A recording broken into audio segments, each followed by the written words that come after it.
Hi everyone, it's Eric Lalas. Today we're gonna study the Benoni defense played as white. This defense is usually used by black against queen pawn opening.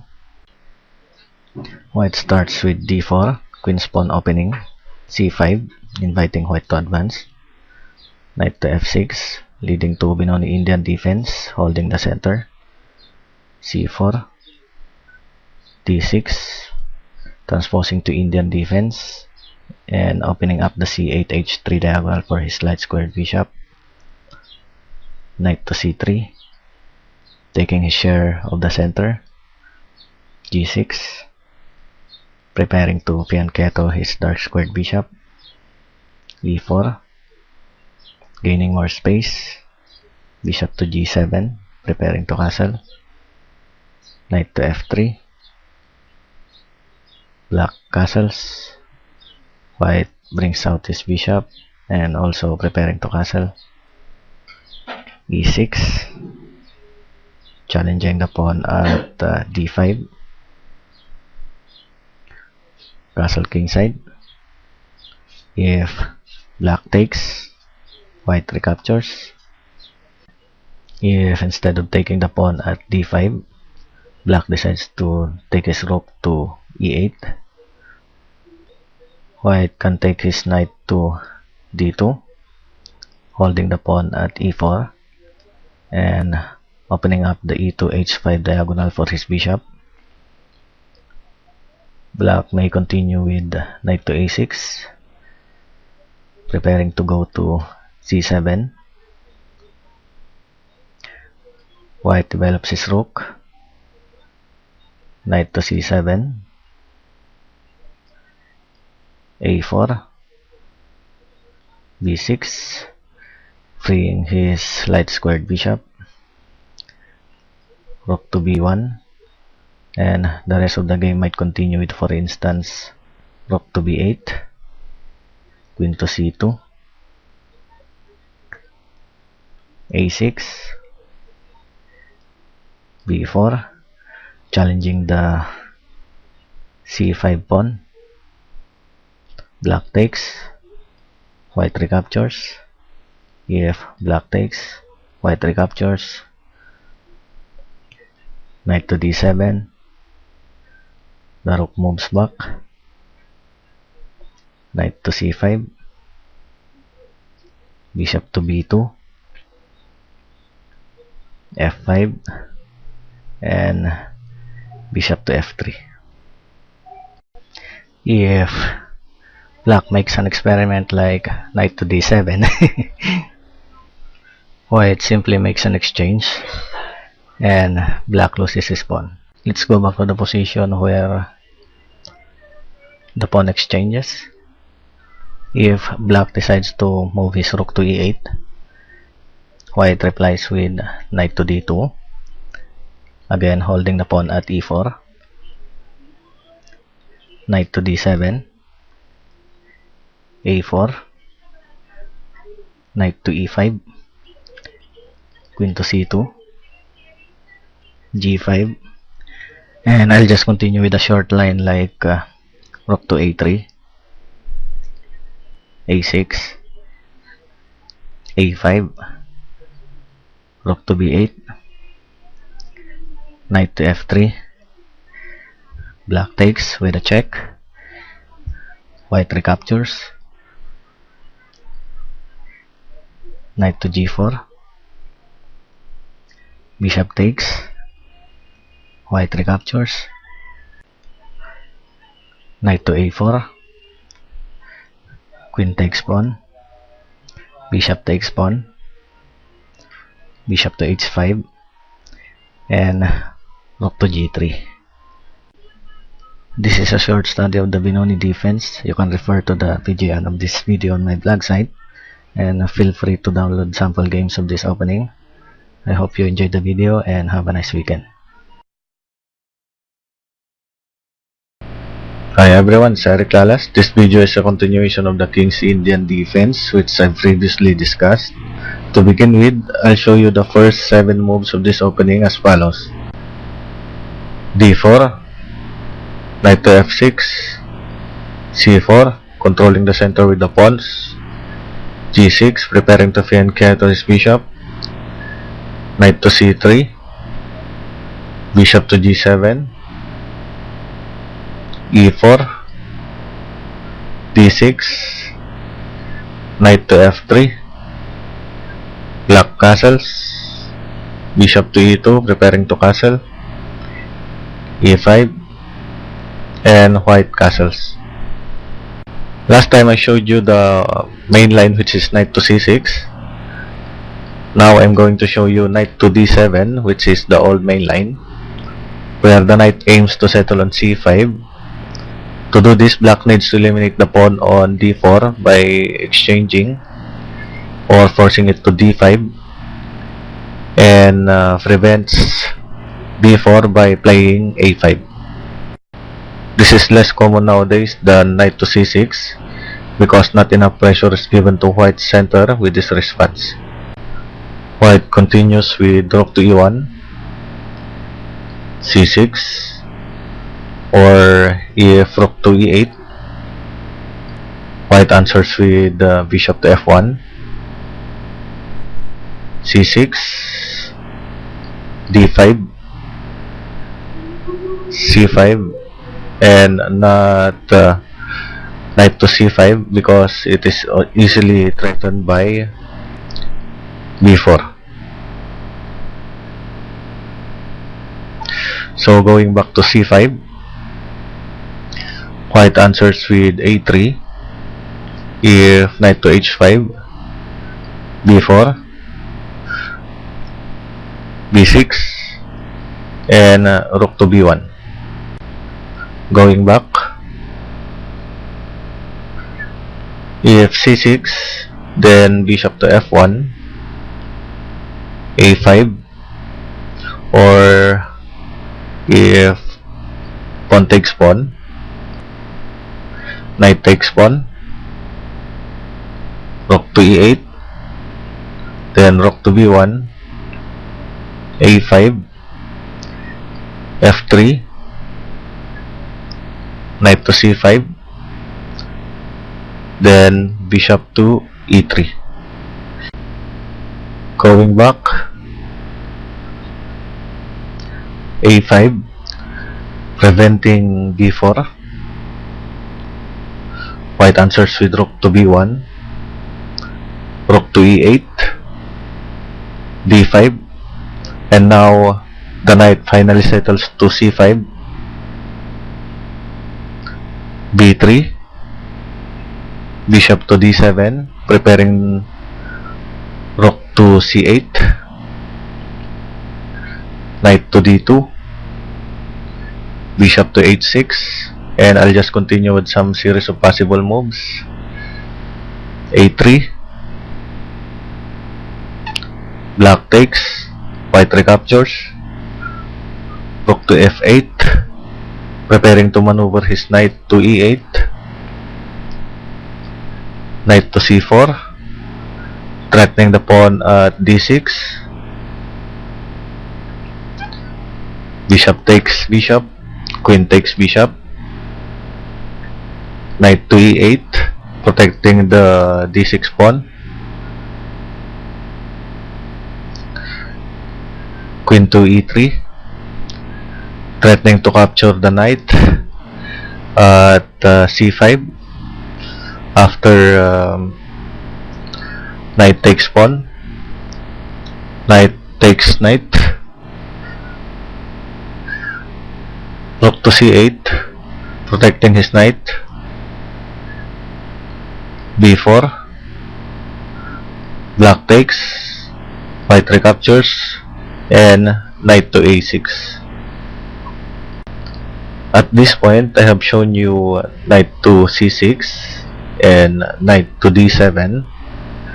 Now I'm going to show you knight to A6, which has seen some popularity recently. The purpose of this awkward looking move is to move the knight to C5 after an eventual D5, and compared to knight to D7 in knight to C6, the light squared bishop is not blocked in. Play commonly continues with bishop to e3, or white takes, black recaptures, white takes, black recaptures with even chances, or d5, the knight settles to c5 and also threatening the pawn at e4. White answers with queen to c2, protecting the pawn, and black moves his pawn to a5, preventing p4. Or if bishop to g5, h6, threatening the bishop, bishop to h4, queen to e8, bishop takes knight, bishop takes bishop, c5. Going back to bishop to e3, if knight to g4, threatening the bishop,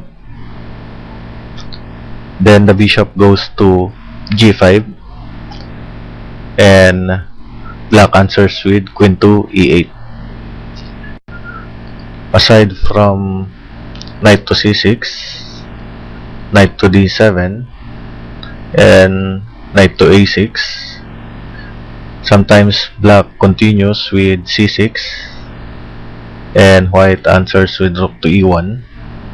If black takes, white recaptures, now leaving black with a weak d6 pawn. And finally, I want to show you one more position after castle kingside, bishop to e2, and instead of e5, black goes to c5. Then white answers with d5. If e6, white castles, black takes, white recaptures, then we have a standard position from the Benoni. I'll just go back. So e5 and then white castles. This is the King's Indian defense covering knight to d7 and knight to a6. I hope you enjoyed the video and have a nice day.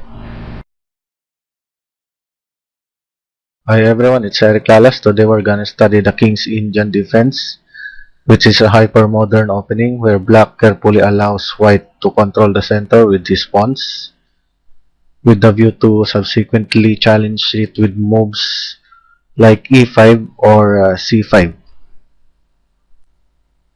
Black immediately develops his knight to f6, c4, controlling the center with the pawns, g6, preparing to flank to his bishop, knight to c3, bishop to g7, white goes to e4, d6, preparing e5, knight to f3, black castles, bishop to e2, then e5, creating tension in the center. White castles, maintaining the tension, knight to c6, threatening the pawn at d4, white goes to d5, forcing black to play knight to e7. The knight doesn't have much play on e7, but it does support a future f5. Now white has a variety of moves including b4, knight to e1, and knight to d2 among others. Typically, white will try to attack on the queen side by preparing the pawn break c5, while black will attack on the king side by moving his knight on f6 to d7 or e8, and start a king side pawn storm with f5, f4, and g5. Let's take a look at b4. White begins the bayonet attack, pushing on the queen side as quickly as possible to counter black's king side expansion with f5. Knight to h5, continuing on the king side. If a5, countering on the queen side. Bishop goes to a3. Pawn takes, bishop takes. Knight to d7. a4. Bishop to h6. And then white goes to a5. Going back to knight to h5. White answers with rook to e1. If f5, threatening the pawn at e4. Knight to g5, holding the pawn. Knight to f6, keeping the pressure. Bishop to f3. If c6, preparing c5, then white answers with bishop to e3. Going back, if instead of going to f6, the knight goes to f4, the game may continue with bishop takes knight, pawn takes bishop, rook to c1, defending the knight, bishop to f6, threatening the knight, knight goes to e6, bishop takes, pawn takes, bishop takes knight, rook takes bishop, pawn takes, bishop to f1, attacking the pawn, e3, pawn takes, rook takes, c6, king to h1, and I'll just continue, d5, rook to f3, rook takes, and queen takes. Going back to the ninth move, we've just seen b4. Now we'll take a look at knight to d2. The knight is moving towards the queen side and supporting queen side attack. It also prevents knight to h5 because the queen and the bishop is aiming at the h5 square. And after an eventual c5, the knight will settle on c4. Let's take a look at some possible continuation. If knight to e8, white continues on the queen side attack, while black continues his king side attack. c5, knight to f6, f3, f4, knight to c4, g5, and a4. And if knight to d7, white answers with b4, f5, bishop to a3, knight to f6, f3, bishop to h6, c5, check, and king to h1. And finally, let's take a look at a5. White answers with a3, knight to d7, rook to b1, f5, king side attack, b4, king to h8, preparing knight to g8, queen to c2, knight to g8, and f3.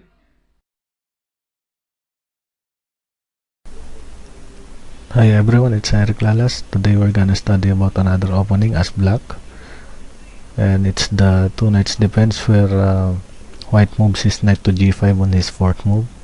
It starts with e4, e5, knight to f3, knight to c6, bishop to c4, knight to f6, and here white moves his knight to g5, threatening to fork the rook and the queen. Black answers with d5, white takes, and the knight moves to a5, usually chooses to make the opening a gambit. Black can actually recapture the pawn, but I would not suggest it because it's too risky. White might continue with d4, or this knight might take the f7 pawn, which is the fried liver attack. The king should take the knight, and white gives a check, forking the king and the knight. So the only way for the king to defend his knight is to move it to e6, knight to c3, giving more pressure on the knight.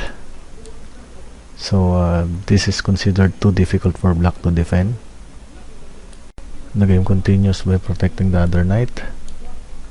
a3, threatening this knight, check, king moves, knight takes rook, knight takes, c6, threatening this knight, but you can't give a double check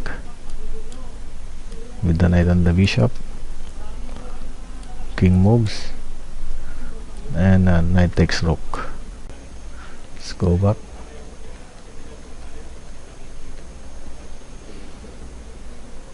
d4 here. Black can give a check with his bishop. c3. This bishop has to move back, attacking this knight, but white can just sacrifice this knight by taking this pawn. King takes, check, and again he has to protect the knight. Castle king side, knight to a5, trying to remove this bishop, and black has to do something with this pawn, so he has to protect it with this bishop, and then white moves his rook to e1. And so by taking this pawn, white can give a very strong attack. We'll just continue with knight to a5, attacking the bishop. White can give a check here, or he can try the Murphy variation by moving this pawn to d3. Black answers with h6, attacking the knight. He has to go back. e4, still attacking the knight, and obviously white cannot take this pawn because he'll lose his bishop. Queen to e2, pinning this pawn. Black will just happily take the bishop. Pawn takes, bishop to c5, preparing kingside castle. So check, c6, exchange, bishop to e2, or if he moves his queen to f3, black has strong attack by h6, or rook to b8. If the bishop retreats to a4, black moves his bishop to g4, or he can threaten the knight with h6. Knight moves back, e4, queen to e2, again pinning the pawn. Bishop to d6, preparing to castle. d3,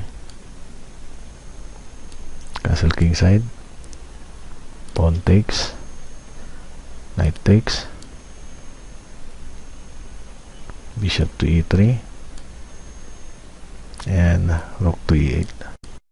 Let's go back to the position where the bishop is attacking the queen. So if white decides to protect his queen with his knight, black pushes his pawn, white castles, or he can try to move his pawn here, attacking the bishop. Black will just exchange. Check with the queen. King to f1, queen to e4, attacking the bishop, and threatening to fork the rook and the king. Queen takes pawn, queen takes bishop. If white decides to protect his queen by moving this pawn, black will be able to attack this diagonal with his queen. Bishop to f5, queen to e2, attacking this pawn. So black saves it by moving his queen here and attacking the bishop. Knight to c3, and then bishop to e7, preparing to castle kingside. And so if white castles, the pawn will take the knight, and if check, bishop to e7. Let's see what happens if the bishop moves to d3. Black answers with knight to d5. His queen is attacking the knight, and he's also preparing his knight to go here and attack this pawn. So the knight moves back, f5, knight to g3, and then knight to f4, attacking the pawn and the bishop. So the only way to save the pawn and the bishop is to move the bishop to f1, and right here white is behind development. Bishop to c5, preparing to take his queen here. c3, preventing the queen to move here, and actually he's trying to give a fork here.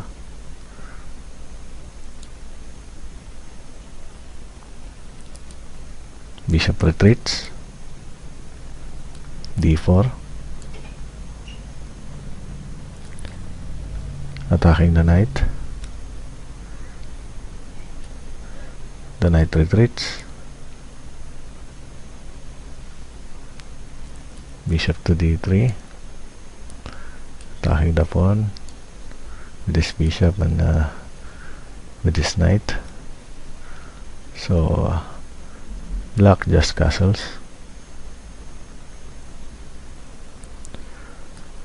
b4, attacking the knight.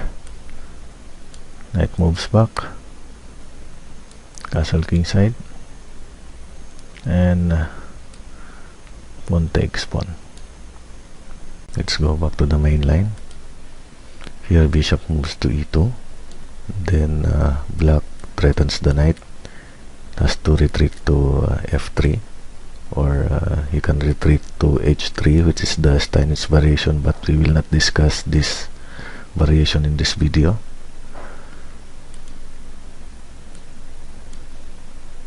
Black continues to chase the knight. Knight to e5, queen to c7, still attacking the knight. He has to protect it with the pawn, or he can try to move his knight to c4. Black will just exchange knights. Bishop to d6, and followed by castle kingside. Let's continue with f4 here. Black captures the pawn, knight recaptures, bishop to d6, castle kingside, knight to g4, giving more pressure on the h2 pawn. White attacks the knight, black protects it, and d4. Let's see what happens if he takes the knight. Pawn recaptures. d4. If white tries to save his knight, black gives a check, king to f2, and mate. Or if he moves his king to h1, bishop to e5 check, king to g1 check, rook to f2, king to h2 check, king to f1, and mate. Going back, d4 here, and black captures the knight. So this position, white decides not to capture the knight, and instead moving his pawn to d4.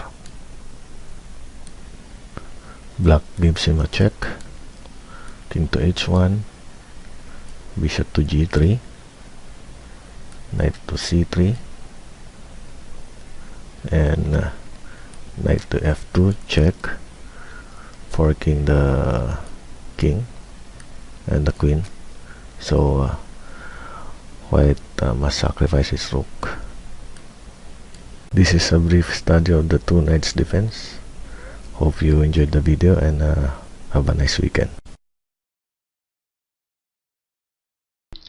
Hi everyone, it's Eric Lalas. Today we're gonna study the Bogoljubow variation of the two knights defense, where white brings his queen to f3 and pinning the pawn at c6.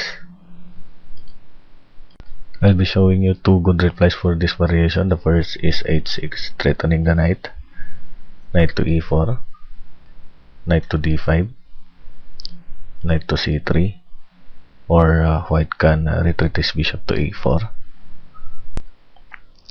bishop to e7, preparing to castle, d3, freeing the dark squared bishop, black castles, and then white castles, f5, threatening the knight, knight to g3, black develops this bishop, rook to e1, threatening the pawn at e5, bishop protects it, threatening the knight, bishop to d2, and queen to b6. Going back to knight to c3, challenging this knight, black will take the bishop instead, knight takes, bishop to b7, and not taking the knight with the queen, because by doing this you lose your queen with the check at f6, and so you should reply with the bishop to b7, knight to e3, moving it to safety, queen to d7, castle kingside, knight to c6, improving the knight, d3, castle queenside, c3, g6, a4, and then b4. The second way to deal with the Bogoljubow variation is to bring the rook to b8, attacking the bishop, has to go back to d3, or if he plans to take the pawn here, knight takes bishop, check, knight to d7, attacking the knight at g5, d3, protecting the knight, bishop to e7, giving more pressure on the knight, and preparing to castle kingside, knight to f3, bishop to b7, threatening the queen. Queen to a4, castle kingside, knight to d2, knight to c5, threatening the queen. Queen to g4, f5, queen to h3, e4, exchange, knight to e5, queen to d5, knight to c4, bishop to a6, b3, protecting the knight, e3, pawn takes. Now the f file is open, preventing white to castle kingside. Knight to e4, bishop to b2, bishop to c8, threatening the queen, g4, protecting it, and knight to f2, forking the queen and the rook, e4, queen to e6, saving his queen, and the knight captures the rook. Going back,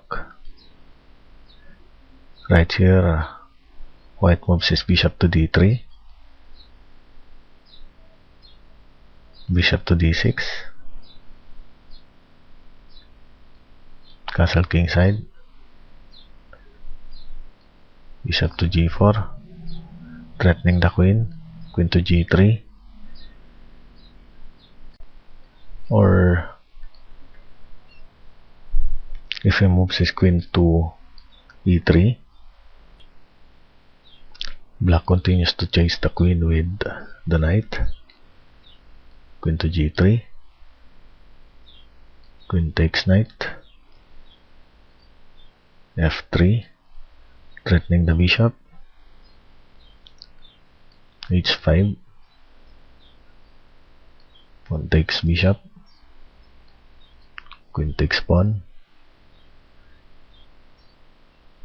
knight to c3, and check. Going back to queen to g3, black moves his bishop to c8, rook to e1, castle kingside, queen to h4, threatening the pawn at h7, h6, knight to e4, knight takes, queen takes, f5, queen to e3, and e4. This is a short study of the Bogoljubow variation of the two knights defense. I hope you enjoyed the video and have a nice day. Hi everyone, it's Eric Lalas. Today we're gonna study the Benko Gambit arising from the Benoni defense. White starts with d4, which is the queen's pawn opening. Black immediately develops his knight on f6, the Indian defense. c4, restricting black's option in attacking the center. c5, the Benoni defense, which I've already discussed. The idea is to provoke white's center. White advances his pawn on d5, and now black sacrifices a pawn on b5, and the idea is to open up the A and B file for his rooks. The main line continues by accepting the gambit. Black again offers his pawn on a6, and this video will be dealing with accepting the pawn, which is the main line, and advancing the pawn to b6, which I am more comfortable. First, let's take a look at the main line. Pawn takes pawn. then black recaptures with his bishop. Or if g6, preparing to fianchetto his bishop, white follows with g3, bishop to g7, bishop to g2, d6, white develops his knight on f3, then bishop takes the pawn, knight to c3, knight to d7, white castles, and then black castles. So going back, where black recaptures the pawn with his bishop, white continues by developing his knight on c3, g6, or black can play d6, white answers with knight to f3 and not e4.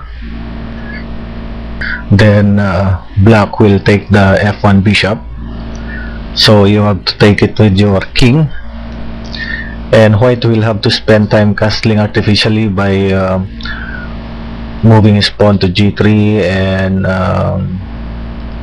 his king to g2, as in the line g6, g3, bishop to g7, king to g2, and black castles. And so right here, white plays knight to f3, black answers with g6, g3, bishop to g7, bishop to g2, knight to d7, white castles, and black castles.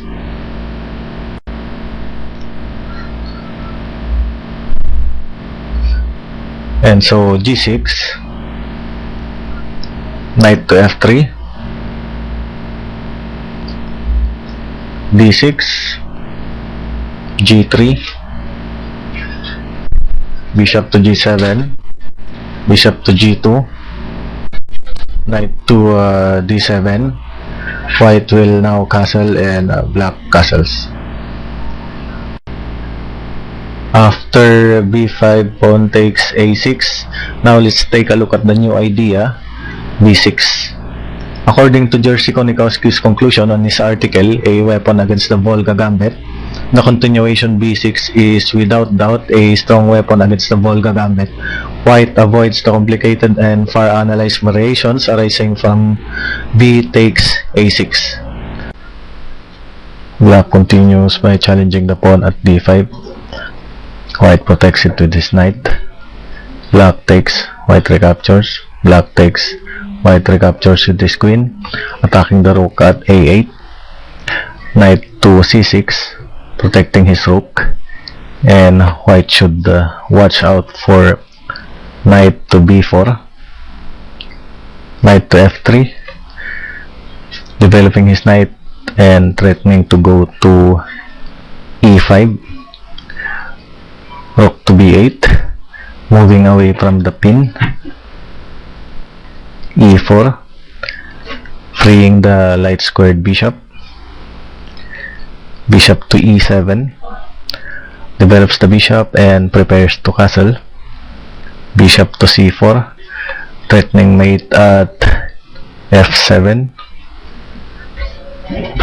black castles, white castles, rook takes pawn, and queen to h5, attacking on the king side. Another possible continuation for black is d6. White develops his knight on c3, queen takes the pawn, knight to f3, g6, preparing to fianchetto his bishop, e4, bishop to g7, knight to d2, preparing to go to c4, or bishop to e2, and now Black castles, white castles, bishop to g4, knight to d2, bishop takes, white recaptures with this queen. Going back to knight to d2, black castles, bishop to e2, preparing to castle, knight to d7,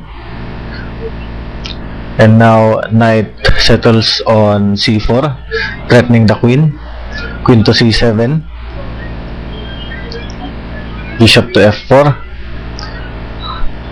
with a pin, knight to b6 with the idea to exchange the knights and settle his queen on c6. White refuses the trade, bishop to b7, and now white castles. And lastly, after b6, if black immediately captures the pawn with his queen, white develops his knight on c3, of course, d6, knight to f3, g6, preparing to fianchetto his bishop, e4, bishop to g7, knight to d2, preparing to settle on c4, black castles, bishop to e2, preparing to castle and preventing bishop to g4, knight to d7, knight to c4. As you have seen earlier, the queen goes to c7, bishop to f4, knight to b6, offering the trade, knight to e3, bishop to b7, and now white castles. This is a short study of the Benko Gambit. I hope you enjoyed the video and learned something from it. Thanks and have a nice day. This is a short study of the Semi-Slav defense, which is a variation of the Queen's Gambit opening. It starts with d4, d5, the Queen's pawn game, knight to f3, the grand fold reversed, knight f6, e3, e6, the board is symmetrical, c4, transposing the game to Queen's Gambit declined, c6 will be the Slav defense, knight to c3, the Semi-Slav, knight to d7, queen to c2, bishop to d6, b3, and black castles. Going back at this position, I always play bishop to e7, not considering the idea of moving my bishop to d6 because of the idea that he might make a move like c5, threatening my bishop. But this is actually okay because the bishop just moves to b8 and still having the access to this diagonal. If white makes a move like e4 and planning to move it to e5 on his next move, trapping these pawns here and gaining more space, black just stops white from doing that by capturing the pawn, and if his knight takes the pawn, black will castle. If he decides to take the knight, this knight will replace the knight.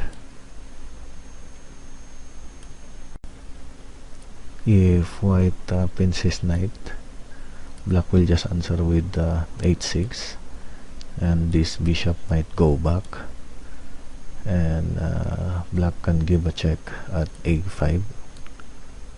If white blocks the check with his knight, the rook can just go to d8. How about at this point, instead of moving his pawn to e4, he'll move his bishop to d3. Black will just advance his pawn to e5, planning to give a fork at e4, forking the knight and the bishop. White might capture the pawn here, and the knight will capture the pawn, exchange, and this bishop will take the knight. What happens if he moves his pawn to b4, trying to break the pawn chain here by advancing one more square on his next move? Black will just play e5, and then if white moves to b5, black will just castle, nothing to worry. What happens here if on his fifth move white decides to move his pawn to c5, preventing this black bishop to go to d6? Black will just answer with b6, challenging this pawn here, and if white tries to defend, black will just push his a pawn to a5, and white cannot defend his pawn with a3, because if black takes this pawn and white takes, he will lose his rook. So white might put his queen here and defending this pawn, so black cannot just capture this pawn because he will lose his rook. So black will just answer with bishop to b7, protecting the rook, and now if white allows, he can take the pawn here.